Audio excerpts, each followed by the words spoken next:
Selamat datang di Akademi Kripto. Jadi teman-teman kenal saya adalah Alf Testing, saya co-founder dari Akademi Kripto. Jadi di kesempatan kali ini ya, saya akan menjelaskan ya mengenai teman-teman yang mau dapat cuan dan dapat keuntungan di market kripto. Jadi langsung aja, secara probabilitas tidak ada tempat lain, tidak ada instrumen lain, tidak ada bisnis lain yang memiliki probabilitas kesuksesan sama dengan market cryptocurrency. Kenapa demikian? Kalau kita lihat perspektifnya, semua aset investasi, semua instrumen keuangan, semua kelas aset komoditas itu hanya dikuasai oleh segelintir orang. Benar atau enggak? Benar, ya. Itu bermulai sejak kapan ya? Itu bermulai sejak adanya ya perjanjian Bretton Woods. Di 1971 ya, Presiden US saat itu Richard Nixon itu menghapus ya nilai atau back dolar terhadap emas. Sehingga apa yang terjadi? Sejak saat itu USD itu floating di market nilainya. Yang mana apa? Yang mana teman-teman nggak punya pilihan lain lagi terhadap uang kecuali dua. Untuk dikonsumsi atau diinvestasi. Sehingga ya di setiap generasi itu selalu lahir outlier aset. Yang mana dari rentang generasi selalu hadir. Sebagai jawaban, dia keluar dari sistem ini. Mempertahankan diri, defense mechanism. Ya. Tahun 50-an, ketika teman-teman berinvestasi properti, ya, beli aset di tahun 50-an, di Tamrin, ya, di Senayan, di Priuk, apa yang terjadi sekarang teman-teman? Jadi konglo pasti. Konglo. Ya. Properti beli tahun 50-an, konglo sekarang. Itulah kenapa ya property belongs to generasi sebelumnya. Tanya sekarang teman-teman milenial dan Gen Z, dengan gaji teman-teman, dengan gaya hidup teman-teman, dengan pengeluaran teman-teman, masih realistiskah harga rumah? Saya tanya. Pernah terbesit pikiran, saya mau beli rumah dengan income statement yang seperti ini. Make sense nggak? Nggak. Sehingga kaya dari properti, yaitu mungkin eranya di Robert Kiyosaki mungkin. Iya kan? Era kita sudah berbeda. It belongs to them. Sehingga mereka yang ceiling beli properti, yaitu adalah ceiling the top. Karena ini udah game dari tahun 50-an. Properti ada sejak kapan? Dari 5.000 tahun yang lalu mungkin ya. Mungkin di zaman-zaman Mesopotamia ya, atau misalkan di Mesir kuno itu udah ada properti. 5.000 tahun yang lalu. Gamenya udah lama. Kamu sekarang ngomongin game yang lama. Oke, kita lihat perspektif lainnya. Saham. Ya. Ketika teman-teman beli saham tahun 80-90-an, apa yang terjadi ya? Beli Microsoft, ya, beli Amazon, beli Apple, semua yang dibilang ke Warren Buffett, teman-teman beli di sana, teman-teman kaya. Tapi itu era orang tua kalian, ini era kakek kalian. Saya tanya, ketika mereka ini udah masuk saham 80-an, 90-an, teman-teman beli saham Amazon atau perusahaan-perusahaan lain yang dipegang Warren Buffett, saya tanya bisa kaya kah? Enggak. Kamu punya 100 juta, kamu beli Amazon, let's say, naik 10%. Dapat berapa? 10 juta. Ya, iPhone-mu yang paling baru itu 23 juta itu. Kamu mau kaya atau mau beli iPhone? Buat oke lifestyle dan lain sebagainya. Nggak bisa. Saham nggak bisa. Properti nggak bisa. Ya. Sehingga lahirlah suatu ya outlier aset lagi. Saham ini outlier dari kapan? Ini 500 tahun yang lalu, bro. Ini 5.000 tahun yang lalu. Muncullah ya di 2010 kripto sebagai suatu kelas aset baru. Ya. Kemudian kripto ini ya, kalau kita lihat perspektif telat, ini masuk di Indonesia 2013. Ya, ini per sekarang ini hanya 10 tahun. Kamu bandingin aset yang udah 5.000 tahun, 500 tahun, kamu telat 10 tahun, saya terlambat masuk kripto. Harusnya saya dulu beli Bitcoin ketika harganya 1.000 perak. Itu fantasi, teman-teman.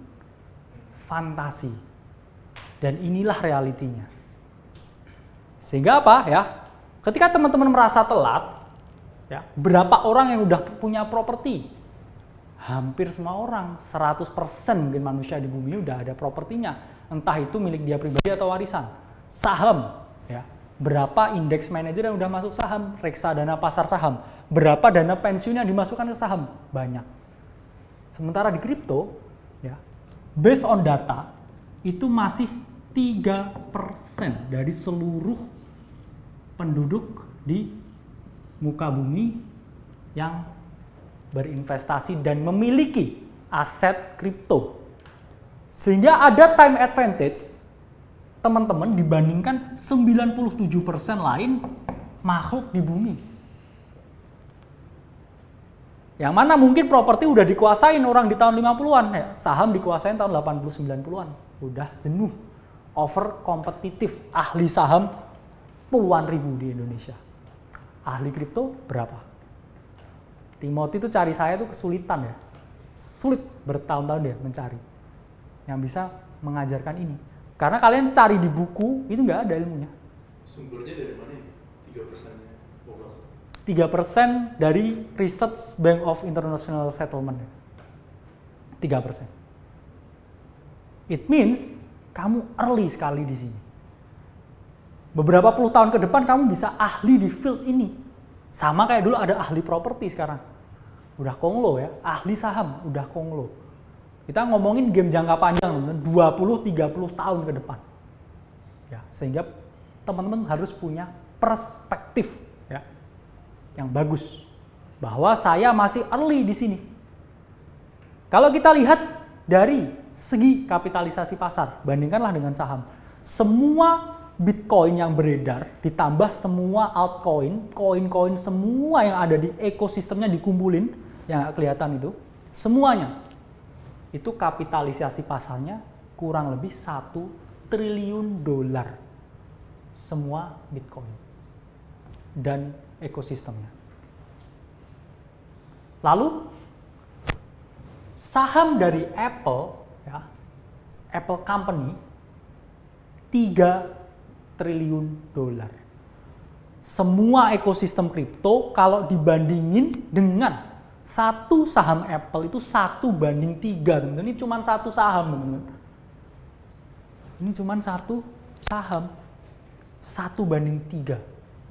Kalau teman-teman bandingkan dengan kapitalisasi pasar seluruh saham Amerika, 46 triliun. 1/46. Sehingga angka ini menunjukkan apa? Terdapat probabilitas sampai 46 kali teman-teman main di field ini dan teman-teman bakal berhasil. It's the number game. It's the number game. Sehingga teman-teman harus menyadari ya di sini ya. Semua aset di dunia itu tersentralisasi. BlackRock, Vanguard, State Street, 3 perusahaan itu seperti Cerberus saya bilang ya. Ya dia singa yang berkepala 3, yang dari neraka itu ya. Karena hampir 90% lebih saham teman-teman, Apple, jam tangan, semua dan lain-lain itu berasal atau dikontrol oleh perusahaan mereka. Jadi semua aset itu sifatnya tersentralisasi seperti ini teman-teman. Mungkin dia kelihatannya banyak pilihan, oh Apple, Samsung, aku tim Nokia, aku tim Android ya, aku tim Starbucks, aku tim Excelso dan lain sebagainya. Tim. Cuman ke satu orang. Illusion of choice. Sebenarnya kalian nggak punya pilihan. Banyak kelihatannya, tapi hanya ternyata milik beberapa orang. Sementara sistem terdesentral di kripto ya, ini adalah sistem di mana semua orang itu terlibat di dalamnya ya, saling membangun, kemudian saling bersinergi. Jadi uang, aset itu dikembalikan lagi ke komunitas. Sehingga teman-teman punya advantage yang lebih dibandingkan dengan teman-teman yang lain. Nah, kemudian muncul pertanyaan, saya terlambat membeli Bitcoin. Bitcoin, ingat fungsinya adalah store of value. Alat untuk mempertahankan kekayaan. Sehingga muncul pertanyaan, ketika saya belum kaya, apakah saya beli Bitcoin? Saya tanya, Bitcoin adalah alat untuk mempertahankan kekayaan. Kita belum kaya.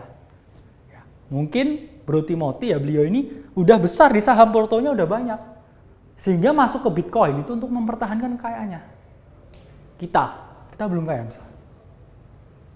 Make sense kah saya masuk Bitcoin? Kita belum kaya, ini alat penyimpan kekayaan. No, it's not make sense. Sehingga kita membutuhkan sesuatu alternatif. Maka dari itu ya, di dalam ekosistem cryptocurrency ada sesuatu yang namanya altcoin, itu adalah alternative coins. Itulah kenapa nama saya Alvesting ya, saya alternative investing ya. Saya telat juga beli Bitcoin. Tapi ada opsi lain, yang mana Bitcoin ya, secara fungsi itu adalah store of value. Ya. Ini adalah store of value. Sementara altcoin ini adalah utility token. Kenapa saya bilang utility di sini? Ya, karena pada dasarnya altcoin itu adalah teknologi. Sifatnya teknologi apa? Cepat berubah, selalu ada perubahan, selalu ada pergolakan. Maka dari itu hanya 10% dari setiap cycle ya itu koin tetap. Di 2018 ya ada XRP, XLM, Doge, hanya itu yang bertahan. Lalu sisanya mana? Sisanya mati. Dia hanya beken di tahun 2018. Dia turun dan nggak pernah kembali lagi. Karena apa? Di cycle baru ada teknologi baru. Ada teknologi yang bisa kirim ya sampai 100.000 transaksi per detik. Ada teknologi, dia berevolusi. Sementara Bitcoin sebagai suatu aset ini diam untuk dijadikan alat penyimpan kekayaan. Sehingga altcoins yang sifatnya sangat agresif, sangat fluktuatif, berarti kan ada money yang flow in to the ecosystem dari kripto ini. Yaitu dia masuk ke dalam altcoin karena ada sektor yang hot. Ya, BlackRock butuh RWA ya, kemudian Microsoft butuh AI. Itu semua di dalam jaringan blockchain ada pengembangnya. Thanks to Ethereum. Karena masuknya sistem smart contract, jadi semua itu bisa terintegrasi sehingga timbullah suatu yang namanya adalah kripto naratif. Naratif adalah lahir ketika smart money ya, ketika investor, ketika retail membutuhkan suatu sektor tertentu yang sedang dibutuhkan oleh masyarakat. Sehingga ya, dari utility token ini akan menghasilkan money in dan money out. Yang mana harus kamu seize the opportunity untuk memperoleh wealth. Karena pada dasarnya, teman-teman tuh nggak bisa memancing di air yang bening. Teman-teman harus memancing di air yang keruh. Ini keruh airnya. Ini bening. Ini bening airnya. Ya. Jadi ini airnya sangat keruh. Tapi ketika teman-teman pengen dapat opportunity itu lahir ya ketika ada ya momen desperation. Same as COVID. Ya, orang mikir COVID is the end. Faktanya apa? 1 bilioner baru lahir setiap jam di dunia ketika ada COVID. Berarti kan ada proses transfer wealth. Ya, bagi orang yang merasa bahwa ini the end. Bagi some people, it's the new beginning. Ya, baru kamu ya capture the narrative. Dapat yang namanya wealth di altcoin. Apa yang kamu lakukan? Kamu udah kaya dari sini. Kamu alihkan ke Bitcoin as a store of value. Ya. Endingnya, semua larinya ke Bitcoin. Kenapa demikian? Vitalik Buterin, founder dari Ethereum. Setelah ICO Ethereum, Apa yang Vitalik invest? Bitcoin. Oke.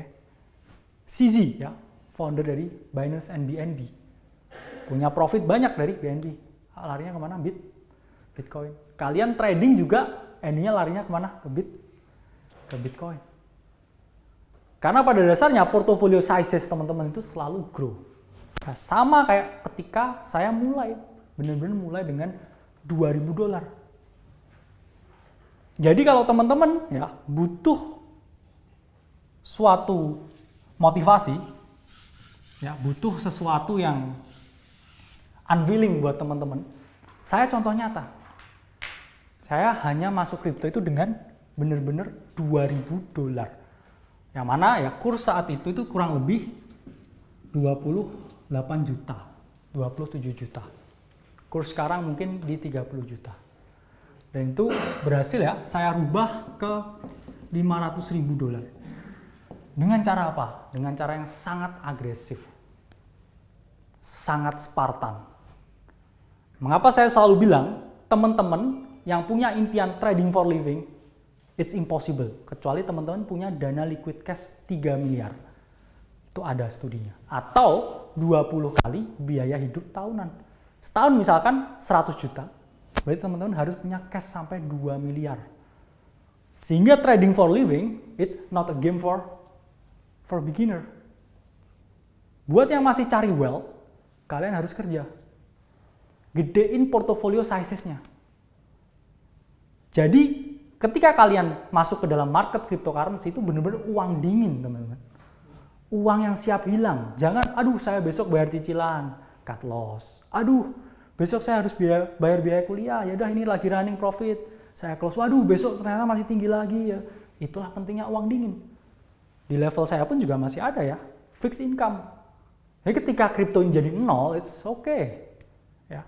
Ketika kamu punya uang di bawah 100 juta, kamu harus menjadi super agresif. Dan kamu benar-benar harus one shoot, one kill. Kenapa saya bilang one shoot, one kill?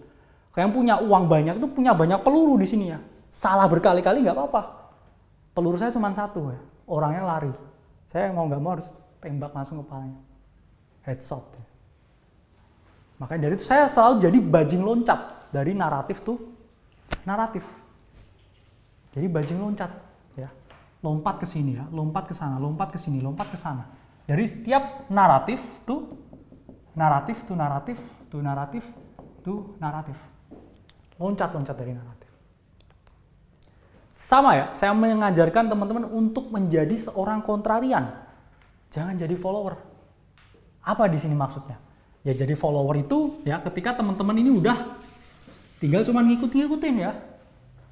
Era Dogecoin, naratifnya apa? Meme coin. Dogecoin pump. Doge pumping ya dengan $1 billion market cap ya. Jadi misalkan di sini inisial yang Elon sampaikan ya di sini. Kalau saya ikut the follower, apa yang saya pikir ya? Saya punya $2.000, $1.000 itu benar-benar saya bisa resikokan di sini. $1.000 lagi ada di posisi lain. Dari $1.000 ini ketika saya ikut hype Dogecoin, let's say dia ke $1 ya, naik 30%. Dari $1.000 berapa 30%-nya? $300. 4,5 juta. Cukup nggak ini buat merubah hidup saya? Cukup nggak saya hold beberapa bulan? Naratifnya itu cuma 2 tahun loh ya, cycle-nya. Naratif 2-3 bulan ya.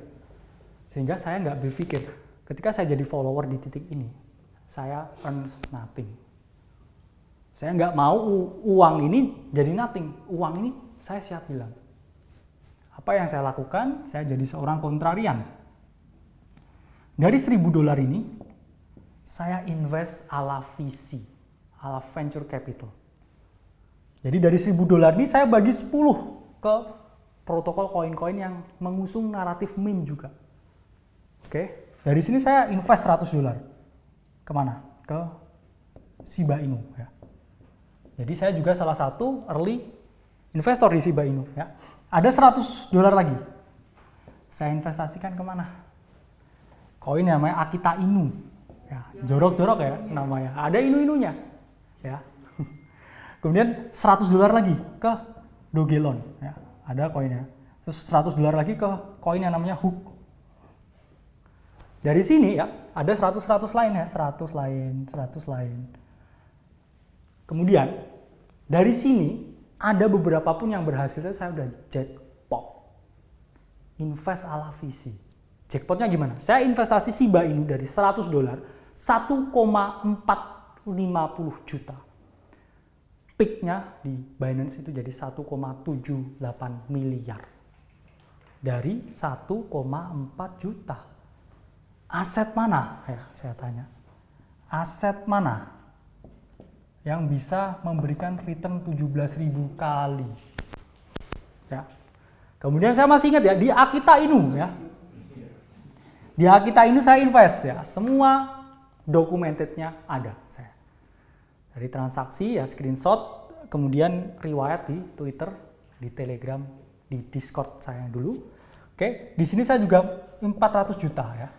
Kemudian Dogelon 200-an juta. Jadi saya profit dari naratif ini 2 miliar lebih hanya dalam 3 bulan. 2-3 bulan dengan 30 juta aja. Terus yang lain-lain ketika 0 ya nggak masalah ya. 0. Tawain aja. Saya jackpot di sini. Jadi saya buat terms research bukan analysis. Analysis itu cupu, orang cari-cari garis, orang FOMO, itu analysis. Kita di sini pakai research. Analysis berarti kita harus kumpulin data dulu. Olah data dulu, interpretasi data dulu, baru kita ngambil simpulan. Oke, jadi saya nggak FOMO beli Shiba ini, yang nggak ada yang nge-FOMOin. Saya analisa sendiri. Oke, saya punya $1.000, saya pecah. 1, 2, 3, 4, boom, lainnya 0 is oke. Sama juga dengan cara visi, Alameda Research. Invest ke 1000 koin, cuman 1 yang jadi Solana. Dari Solana itu dia untung ya, puluhan ribu kali. Yang lain 0 ya, nggak masalah lah ya. It's part of the game. Sehingga teman-teman harus menyadari ya, losing juga part of the game. Tapi teman-teman harus menyadari ya, kalau teman-teman di sini pada dasarnya ketika portofolio less than 100 juta, kamu mau nggak mau harus jadi super agresif. Ya, saya bukan menyepelekan ya, misalkan uang 1 miliar ya, terlihat banyak di nominal. Tapi coba teman-teman cek harga rumah, cek harga tanah, cek biaya nikah. 1 miliar itu nothing. Bener nggak? Bener kan? Itu faktanya. Sehingga teman-teman harus thinking of the box, jadi orang gila di sini. Karena market ini sentiment based, sangat tidak rasional, sangat irasional. Terus teman-teman mau pakai logika kah di sini? No. Ya, think like there is no box. Hingga saya selalu bilang, teman-teman bisa kayanya itu adalah dari ya berinvestasi, bukan trading ya. Banyak yang panik di grup trading setiap hari, bang ini masih masuk nggak bang, nggak bakal kaya bro. Kaya lu dari invest. Punya mindset kayak Buffett, tahu apa yang dibeli, punya keyakinan, punya conviction, baru dia masuk di situ. Sekontrarian ya, kalian harus masuk ketika naratif itu belum terjadi. Kalian jual ketika ini sudah seperti ini. Kayak gini yang buat kalian kaya. Kalau cuma tektokan di sini bang masuk entry, nggak bakal bro kaya. Gain berapa? 1%, 2% sehari, 2 hari, mau sampai berapa lama kalian gitu. Mending kalian kerja ya, gedein porto dulu, punya visi yang jelas, mana yang harus diinvest.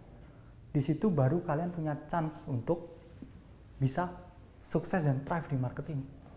Itulah mengapa ya teman-teman, saya selalu bilang portofolio 70-30. 70 spot, 30 future. Ada yang mau 100% spot, oke ya. Berarti kan komposisinya dari uang 100 juta, 70 jutanya ini untuk spot. 30 jutanya untuk future misalkan. Ini pun drawdown dari account ya maksimal 1-2% ketika teman-teman di future. Cut loss-nya itu hanya 300-600 ribu. Sementara yang besar harus di spotnya. Dari spot ini misalkan teman-teman punya 70 juta, alokasinya gimana? 10% dari total portofolio teman-teman. Harus one shot one kill juga. 10%-nya berapa? 7 juta. Teman-teman masuk koin tertentu misalkan ya. Ini saya banyak cover ini di dalam modul yang sudah saya upload di 4 hari yang lalu di website Akademi Kripto. Jadi di situ teman-teman benar-benar saya jelasin detail gimana caranya capture the next narrative, gimana caranya memposisikan diri dan lain sebagainya. Teknisnya semua di sana. Nah itu saya bilang teman-teman yang udah dapat lifetime yang mana aja nih? Udah kayak naik haji ini. Karena value-nya gede banget ya, value-nya gede banget. Ini kita masih banyak lagi development, banyak lagi buku, banyak lagi bot-bot yang akan kita deploy ya, banyak lagi ya news-news yang akan kita jadikan salah satu bahan pertimbangan di dalamnya. Jadi kita mengajarkan cara yang benar dari perspektif seperti ini ya. Teman-teman misalkan akan ada suatu naratif ya, Q1 2024. Saya percaya bahwa naratif selanjutnya itu adalah spatial computing naratif, yaitu Apple mengeluarkan headset komputernya dia. Itu namanya spatial computing. Same vibe dengan ketika Meta masuk Metaverse. Apple ini 2 kalinya loh ya. Dulu waktu Meta rebranding ya, dari sebelumnya Facebook, itu berapa naiknya? Koin-koin di Metaverse itu 10 kali dalam 1 bulan. Yang kecil-kecil naik 1000 kali dalam 1 bulan. 1 juta jadi 1 M. Ya, bayangkan ketika teman-teman bisa nge-capture ya, awalnya mungkin modalnya 100 juta, oke. Position sizes cuma 10 jutaan beli koin. Oke, meledak di naratif Meta misalkan. Teman-teman 100 jutanya jadi misalkan let's say 5x dalam 2 bulan jadi 500 juta. Oke, dari 500 juta ini teman-teman risking 10%-nya berapa? Udah nggak 10 juta lagi loh, 10%-nya adalah 50 juta. Oke, ketika di sini dari 500 juta ini moderate lagi jadi 2 miliar. Teman-teman 10%-nya berapa? 200 juta. Notice nggak position sizes-nya ini semakin membesar semakin dengan pengalaman dan juga jam teman-teman di dalam market. Aset yang kamu kelola itu jadi tambah gede. Awalnya lihat PNL masih 400-an ribu sehari. At some point kamu lihat PNL-mu harian itu 400 juta. Dan itu saya mengalami ya. Paniknya juga beda ya. Paniknya juga beda ya. Awalnya saya cuma trading ya, cuman lihat PNL 1 juta, 2 juta, kroco gitu. Aku kroco juga dulu ya. Terus lama-lama lihat PNL, pernah ya 2 jam tuh PNL berubah minusnya 350 juta. Itu stressing banget. Stres ya. Karena berita ya. At some point kalian juga akan melihat itu. Makanya anggap aja kripto ini game, permainan. Jangan ada yang namanya mental accounting bias. Sama aja kan sering ya, mungkin ini pasti sering ya. Mental accounting bias itu terjadi ketika teman-teman bilang gini, saya profit 100 juta nih, bisa nih kalau buat jalan-jalan uangnya. Aduh, minus 50 juta nih. Tahu gitu tak tarik profitnya ya, bisa buat beli sepatu, beli tas. Sering? Yeah. Itu mental accounting. Dan itu yang nggak boleh di dalam trading. Ya, anggap aja ini permainan. Ya duitmu apa ya? Duitmu dari gaji itu dong. Nah, ini permainan. Terus compounding terus ya, kayak bola salju yang terus membesar. Ya, kalian masih sangat early di sini. Maka itu saya punya banyak strategi, itu visi strategi. Kalau saya trading low cap itu ada namanya strategi ya, namanya free moon back ya, trading. Misalkan ya, teman-teman isi posisi suatu koin micro cap dalam naratif tertentu. Oke, teman-teman masukkan uang 100 juta. Ya. Koin ini dalam 2 hari naik 100% teman-teman. Jadi berapa nilainya asetnya? 200 juta. Dari sini, ketika saya ambil 50%, berarti ini jadi 100 juta. Dalam bentuk cash, dan 100 juta lagi dalam bentuk koin. Ya. Karena awalnya saya masukin 100 juta. Oke. Terus kemudian jadi naik 100%, jadi 200 juta. Saya jual 50%. Tinggal 100 juta koin, 100 juta cash. Berarti kan cash saya di awal udah balik dong. Saya ambil modalnya. Saya tinggal di wallet, ini aset yang udah jadi milik saya secara gratis. Terus gak saya ambil. Ya. Saya biarin sama beberapa bulan ke depan. Tiba-tiba jadi 100x. Nah terus saya punya likuiditas 100 juta ini, saya arahkan kemana? Ke naratif lain lagi. Baru lagi putarannya. Jadi kalian bisa memperoleh portofolio gratis nih. Oke, 500 juta untuk 5 koin. Meme semua. Meme semua. Oke. 5-5-nya ya naik 100% dalam 2-3 hari ke depan. Kamu ambil modal ini, ambil modal ini, ambil modal ini, ambil modal ini, ambil modal ini. Ini di 1 miliar nih, 500 jutanya uangnya udah kembali ke kalian. Ini udah jadi portofolio yang jalan sendiri. Jadi lepas aja. Jadi 0 pun modalmu udah balik. Ini jadi miliaran, kamu jackpot. Terus 500 ini kamu ambil di mana? Naratif ada banyak bro setiap bulan. Putar kah? Hal lain, jadi bola salju. Membesar. Dan akhirnya kalian bisa keluar ya dari permainan ini sebagai seorang pemenang. Saya buka untuk pertanyaan, silakan. Ya, silakan. Waktu dulu pas main di Doge itu mainnya di DEX atau di Bybit? Oke. Nah, nice question ya. Pada dasarnya ketika kamu pengen jadi yang pertama ya, ketika itu udah masuk checks itu bukan yang pertama. Ketika udah masuk checks itu go not the first one ya. First one-nya itu selalu dari DEX ya. Flow-nya itu money itu dari DEX ya. Baru ke checks. Di DEX dia membesarkan komunitas dan size dulu, baru dia masuknya ke checks, centralized exchange. Karena barang-barang yang baru hot banget itu listingnya di DEX, di PancakeSwap, ya, di Uniswap, di Trader Joe. Itu semua dari situ. Sehingga teman-teman nanti akan ada modul yang mengenai on-chain trading. Saya jelaskan gimana caranya ngecek kontrak, caranya gimana mastiin komunitasnya benar-benar ada, developernya ada. Karena itu juga part of the game ya. Ketika dia udah muncul di checks, muncul di permukaan itu artinya semua orang udah bertransaksi di sana. Yang udah dibeli di DEX, ke checks ngapain? Tinggal buang barang. Ya. Tapi di peak bull market, apa-apa yang dimasuk checks itu juga tetap parabolik ya. Aksi Infinity habis masuk Binance, naik berapa?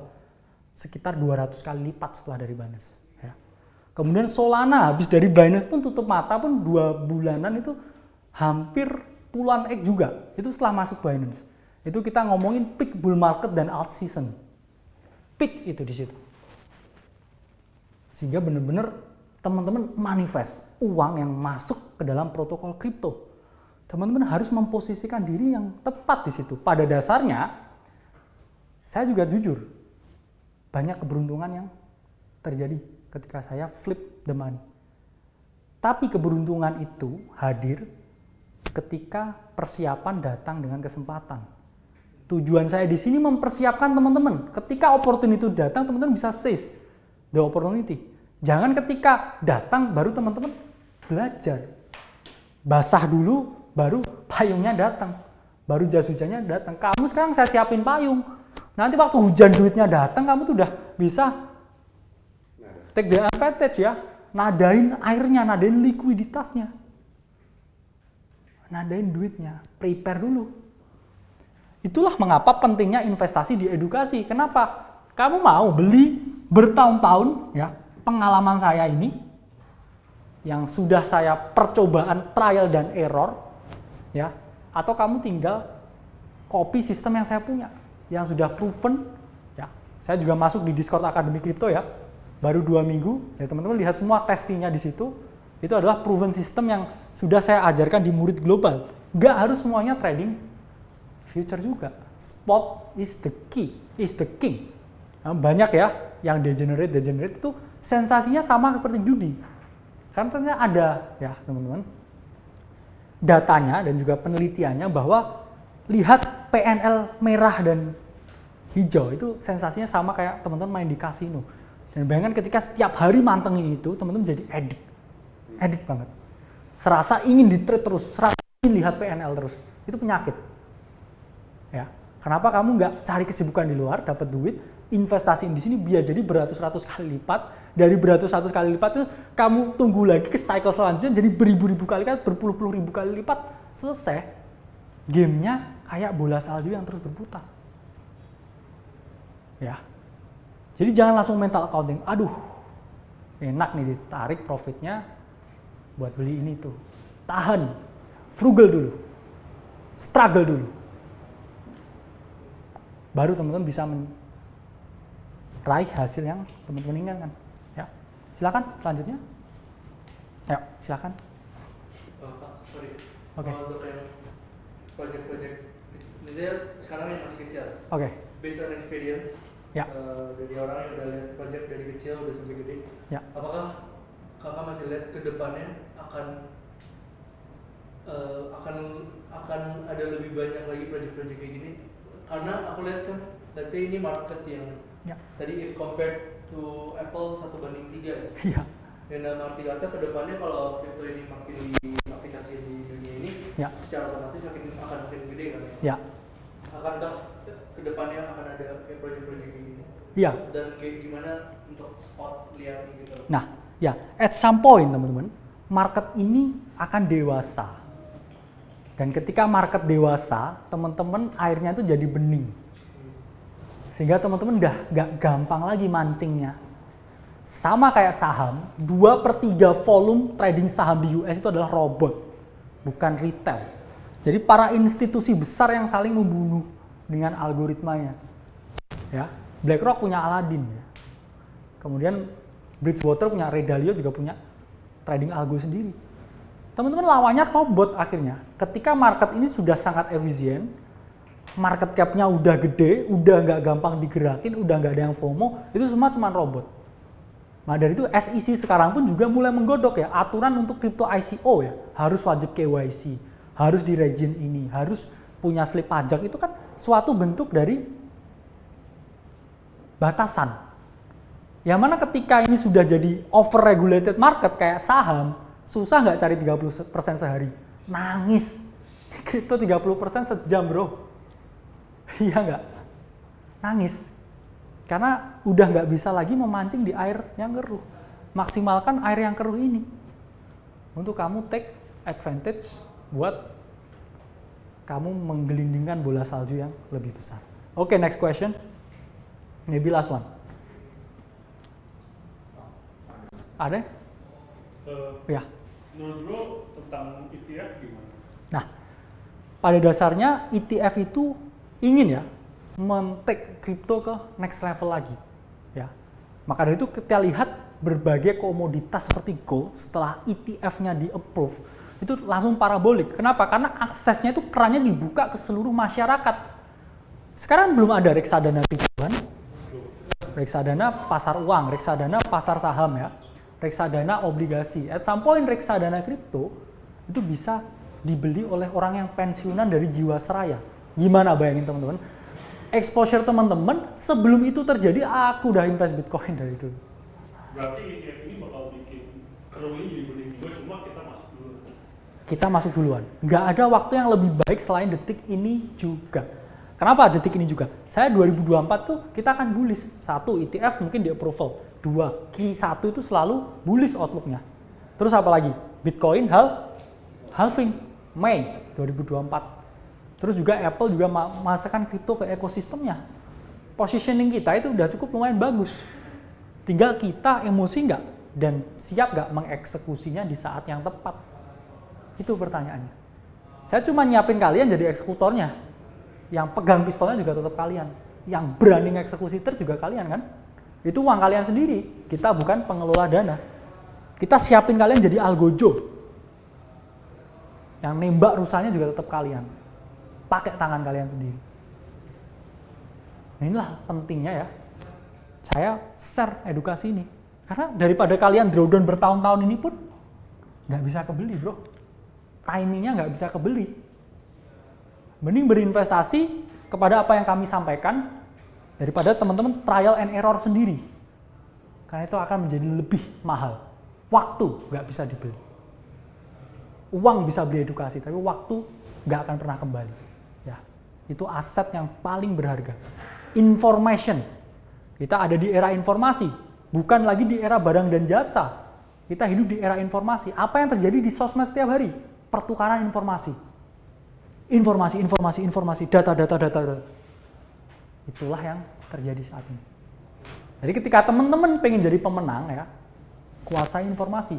Bahkan ya berita eksklusif ya seperti Wall Street Journal ya, The Washington Post dan lain sebagainya itu sampai 7 juta pelanggan setiap bulan yang subscribe ke koran berbayarnya dia. Betapa orang-orang smart money ini sangat haus dengan informasi.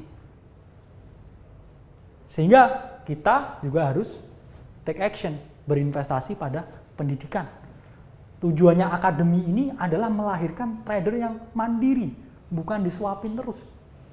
Kalian nanti yang jadi gantiin saya. Itu adalah visi kami. Maka dari itu kita buat event ya tanggal 29 Oktober di Holy Wing Senayan. Jadi member cuman perlu bayar 70.000. Ya, itu kalian dapat makan buffet di sana ya. Itu pasti nilainya 70.000 lebih ya di Holy Wing ya, buffet. Dan itu ada 3 tokoh kripto terbesar di Indonesia. Salah satunya Pak Oscar Darmawan dari foundernya Indodax. Dan itu nanti saya akan bootcamp seperti ini selama 4 jam di sana, teman-teman bawa laptop 70.000 buat setengah hari ya, dikasih makan. Jadi itu anggap aja itu cuman kopinya aja lebih dari 70.000 ya. Teman-teman dapat makan, dapat minum. Dan di sana kita akan launching buku pertama Akademi Kripto berbahasa Indonesia, 200 lebih halaman yang bakal nge-cover semua ini dalam bentuk tulisan dan berbagai yang belum disampaikan di sini. Pertama kali. Terus cuma buat member atau Dapat advantage lebih dulu di awal. Untuk harga luar itu 700.000, member cuma 70.000. 7 juta malah. 7 juta ya malah. Jadi mau nggak mau harus member. Dan di situ kita akan rilis buku pertama Akademi Kripto, 200 lebih halaman yang nggak akan kalian dapetin di mana-mana. Kita jual bukunya berapa? 70.000 ya. Mahalan kopinya Timothy ya, 70.000 pun ya. Itu kamu lihat di Gramet bukunya 120, 150. Itu harga modalnya jujur 65.000 buat cetak buku. Kita jual 70.000 buat apa? Kita pengen sebarin pamflet ini ya untuk teman-teman Akademi Kripto bisa benar-benar paham dapat ini. Oke, untuk sesi sekarang kita akhiri. Jadi ini bukan kuliah yang terakhir, ini kuliah yang pertama. Kita akan sering ya offline dan ketemu ketika saya di sini. Kita akan brainstorming, kita akan live trading dan juga kita akan online juga melalui Discord. Jadi saya ucapkan terima kasih atas kedatangan teman-teman hari ini. Semoga ilmunya sangat bermanfaat ya. Saya Alvesting dari Akademi Kripto ya. Thank you.